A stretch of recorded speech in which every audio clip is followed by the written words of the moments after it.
decade immediately following the Second World War was one of expansion and promise and growth as members returned to campuses in droves, and most chapters once again came to life.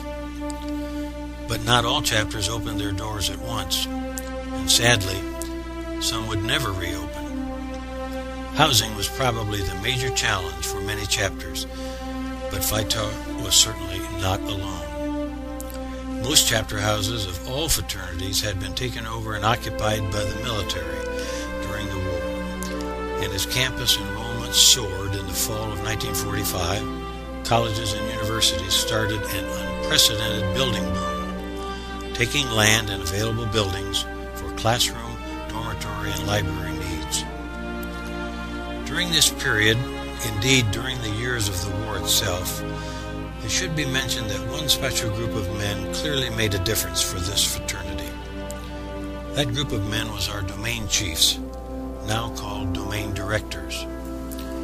Their individual and collective leadership was nothing short of outstanding, bested only by their enthusiasm and love for this fraternity to get the job done.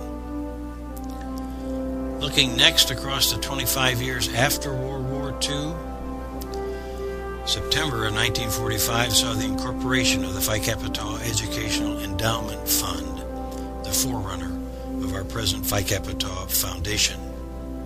Our first post-war convention was held in 1947, held at Lake Wawasee, Indiana, and attended by no less than 7 past national presidents. The names of each of the 151 brothers who lost their lives in the war were read into the official minutes of the convention. That same year, P.M. Harrington Rensselaer was named to the board of directors of the National Interfraternity Conference, the first Phi Tau to serve in that capacity. In 1949, during our 30th convention, racial restrictions for membership were removed from the Constitution. 1 year later, in 1950, Roland Maxwell penned the Phi Kappa Tau Creed. And that same year, founder Clinton Boyd became the second founder to enter Chapter Eternal. Phi Kappa Tau initiated its first African-American member in 1954, and a year later, Fred Hall, Southern California, took the oath of office as governor of Kansas, the first brother to be so elected.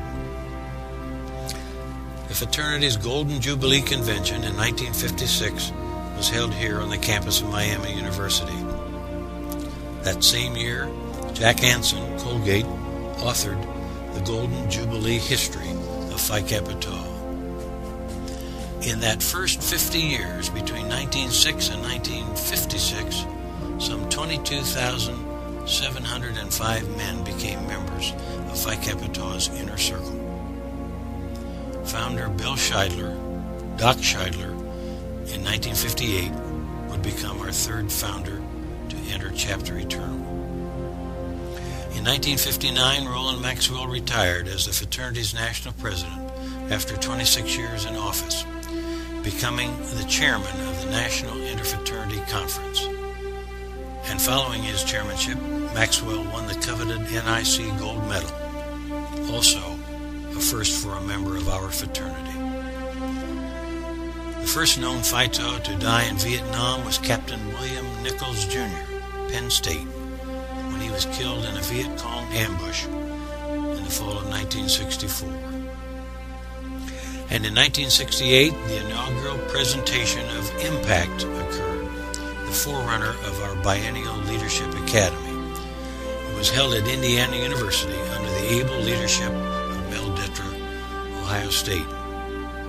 1 year later, in 1969, Delta Delta Chapter, Bryant College, was chartered as the fraternity's 100th chapter.